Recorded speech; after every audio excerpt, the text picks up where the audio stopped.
Greg Araki's 2004 indie coming-of-age film Mysterious Skin, based on the Scott Heim novel of the same name, is quite possibly one of the most emotionally draining films I have ever seen.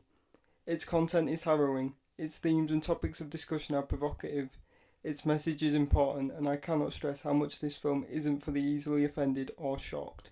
But if you find yourself able to watch the film, you will be rewarded with a very well-constructed and uncompromising detailing of one of the great tragedies that unfortunately affects large numbers of young people every year.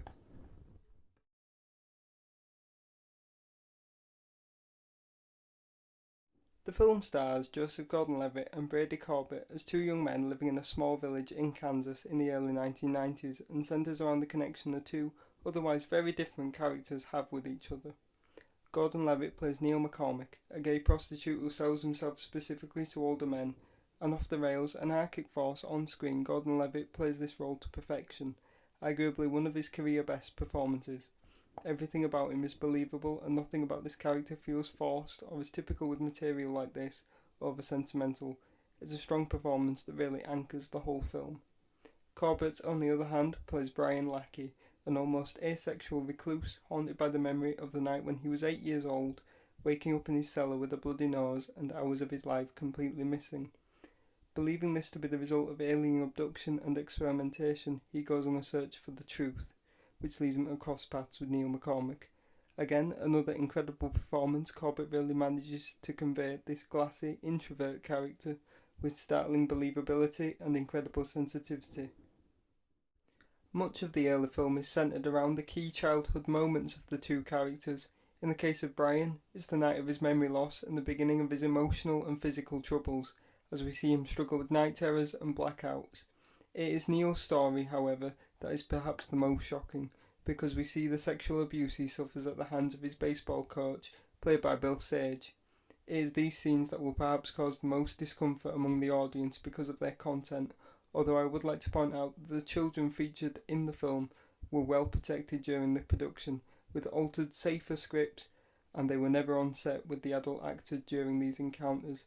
Clever editing is used to give the appearance that the two are together.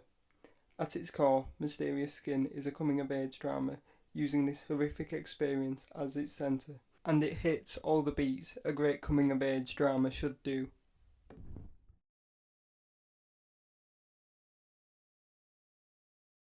It's not the most complex scene, but my personal favourite scene is the one in which the characters of Wendy and Eric are discussing Neil as he hops into the car of another client, and the strength of Gordon-Levitt's performance sells you on everything they say about him, and I think it's a real credit to him as an actor that this scene doesn't feel like empty exposition, but instead a strong character development scene. Although I have to give a shout out to the scene in which a drunk Brian confronts his estranged father on his birthday. Again, another strong performance there.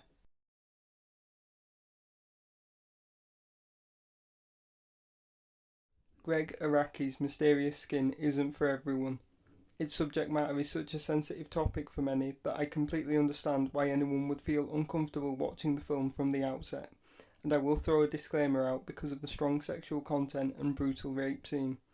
But if you feel like you can stomach the content and are a fan of character-based coming-of-age movies, I feel like you owe yourself to watch this film. It is available in the UK by way of Tartan Cinema and the US through Strand Releasing, and you can find them both on your respective Amazon pages. The Tartan release is to a very high standard and I can thoroughly recommend it.